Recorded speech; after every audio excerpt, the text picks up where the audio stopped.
Not anything more, not anything less. You're active on social media. You're on Twitter. You're now also on Instagram. Are you enjoying that experience?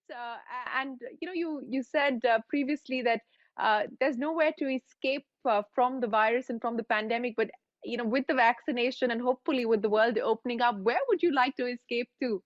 If I think about how would I like to be remembered, Mm.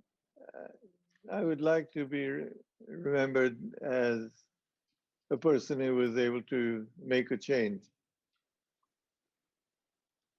uh, who is able to be responsible for some change in the way we looked at things.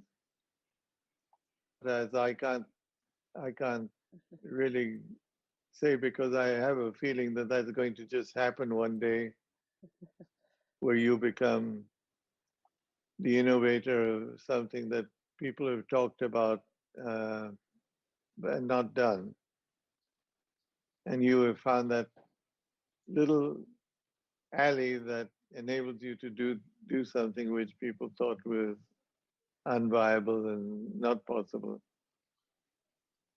That would be an immensely um, exciting area to be in. The year was 1962 when a young man of 25 entered the offices of the National Radio and Electronics Company Limited at Andheri in Mumbai. 9 years later, he was the director in charge of the company, and a decade later, the chairman of Tata Industries. In 1991, he succeeded J.R.D. Tata as the chairman of the Tata Group.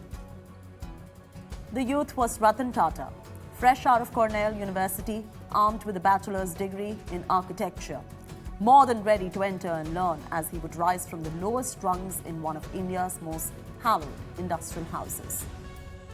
Today, Tata's contribution to India's largest conglomerate and to the nation's economy has been second to none. He was on a pedestal very few industrialists in the country were able to climb. Though he had a magic surname, young Ratan had a tough act to follow, that of his predecessor Jamsetji Tata, Dorab Tata, and finally the iconic J.R.D.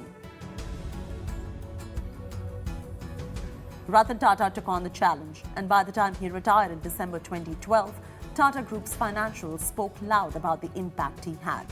During his tenure, the group revenues grew manifold, totaling over $100 billion in 2011-2012.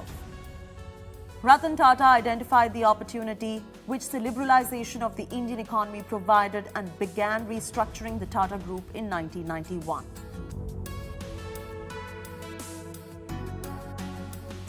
Under his leadership, the group acquired high-profile international brands like Tetley Tea, Daewoo, Soros Steel, Jaguar Land Rover.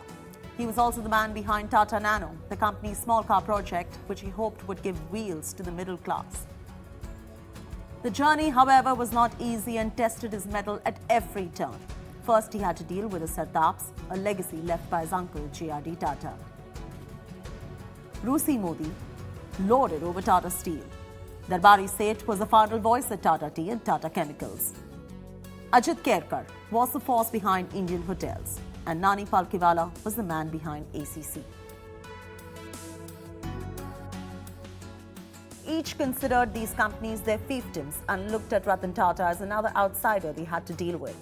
6 years after taking over as the Tata Group chairman, all four of them resigned. Tata also wielded the broom on several companies. He exited cement, textiles, cosmetics, and focused his energy on software, telecom, finance, and retail.